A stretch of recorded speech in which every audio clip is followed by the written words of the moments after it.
Assalamualaikum warahmatullahi wabarakatuh. Perkenalkan, nama saya Nur Fajriah Haris, NIM 1904411686. Di sini saya akan memaparkan materi tentang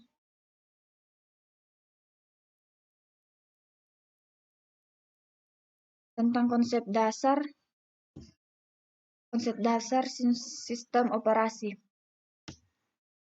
di mana definisi menurut American National Student yaitu sistem operasi adalah software yang mengontrol eksekusi program komputer dan dilengkapi dengan penjadwalan, penelusuran kesalahan, pengendalian input-output, akunting, kompilasi, penyimpanan, manajemen data, dan layanan hubungan. Adapun tujuan sistem operasi yaitu sistem operasi dimaksud untuk memudahkan pengguna komputer secara efisien. Sistem operasi mengatur secara optimal sumber daya sistem komputer. Adapun sifat-sifat sistem operasi. Yang pertama, usability atau kemudahan pemakai. Memudahkan penggunaan mempunyai desain untuk menyenangkan user atau user friendly.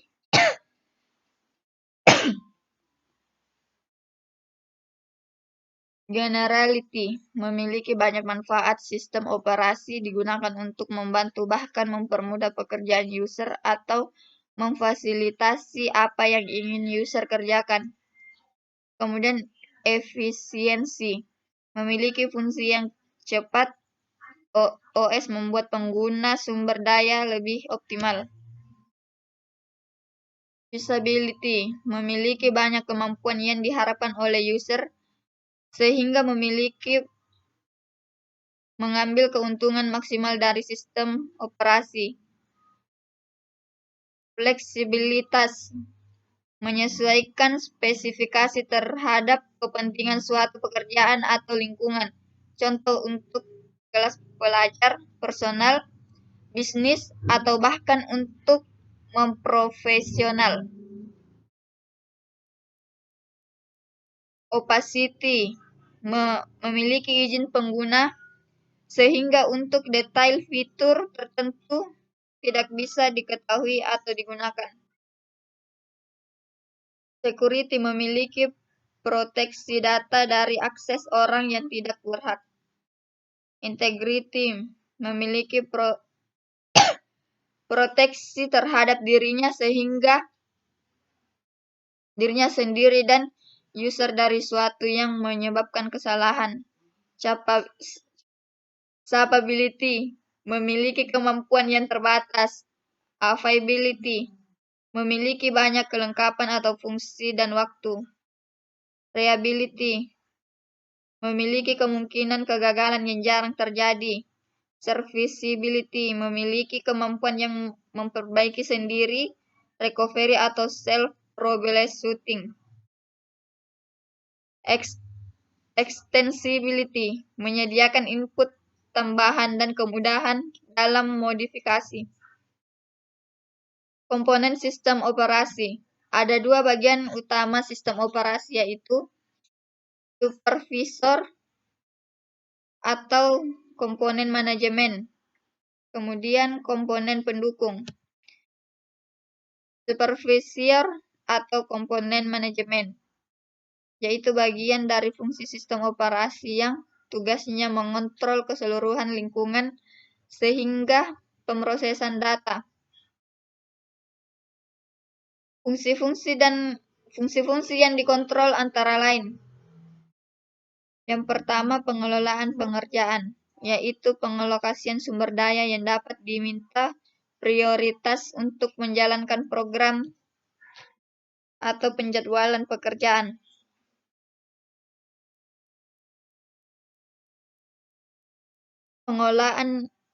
Pengolahan tugas yaitu pengawasan terhadap sumber daya yang tidak dapat dimintakan prioritas menjalankan program. Kemudian pengelolaan data membantu mengalokasikan store sampai ke level bawah file dan pengawasan semua rutinitas aktivitas, semua input-output termasuk interface ke pemakai, juga pengelolaan ruangan, metode akses atau aluran program, pengelolaan buffer, dan perbaikan kesalahan. Komponen pendukung, yaitu bagian dari fungsi sistem operasi yang bertugas memelihara data atau record, mendukung program tambahan, dan dukungan input file lainnya. Adapun struktur dasar sistem operasi. Sistem operasi sebagai kumpulan prosedur dapat saling dipanggil oleh prosedur lain bila diperlukan. Contoh Unix. Adapun kelemahannya yaitu pengujian dan penghilangan kesalahan sulit karena tak dapat dipisahkan dan dilokasikan. Sulit dalam menyediakan fasilitas pengamanan. Tidak fleksibel karena komputer sebenarnya tidak memberlakukan seluruh layanan yang disediakan. Kesalahan satu pemrograman pada satu bagian dari satu kernel menyebabkan matinya seluruh sistem. Keunggulannya yaitu layanan dapat dilakukan sangat cepat karena terdapat di satu ruang alamat. Tipe-tipe sistem operasi. Yang pertama, sistem batch processing, yaitu tipe yang dikarakteristikan oleh kenyataan bahwa hanya satu program user yang dapat dijalankan komputer dan dikerjakan seluruhnya sampai selesai, baru dapat memakai program selanjutnya. Kemudian sistem multiprogramming, yaitu sistem yang mempunyai karakteristik bahwa lebih dari satu proses dapat dijalankan dalam sistem komputasi yang sama pada saat yang sama. Sistem time sharing atau multitasking. Yang pertama seperti multiprogramming hanya waktu yang dibatasi. Yang kedua, suatu proses menggunakan CPU dengan waktu tertentu. Setelah itu CPU digunakan untuk mengerjakan proses yang lainnya. Yang ketiga, waktu maksimal yang diperlukan oleh menggunakan CPU disebut dengan quantum time. Sistem multiprocessing atau decoupled system, yaitu suatu sistem yang memiliki lebih dari satu proses sehingga mampu menjalankan satu atau lebih program menggunakan bus, clock, memori, dan peralatan lainnya secara bersama-sama. Adapun sistem multiprocessing dibagi menjadi dua, yaitu symmetric multiprocessing, yaitu tiap prosesor memiliki sistem operasi yang sama. Asymmetry multiprocessing, yaitu suatu proses berfungsi sebagai master prosesor atau menggaur penjadwalan dan pengelokasian kerja tiap-tiap proses. Sedang proses lain berfungsi sebagai slave. Setiap terdistribusi atau loosely complete system, yaitu kumpulan proses yang tidak menggunakan memori atau clock secara bersama-sama. Adapun keuntungannya yaitu pemakaian resource secara bersama-sama, kecepatan komputasi, reliabilitas, faktor kegagalan proses dapat dikurangi. Komunikasi, adanya transfer data dari satu pemrograman ke program yang lainnya. Sistem real time,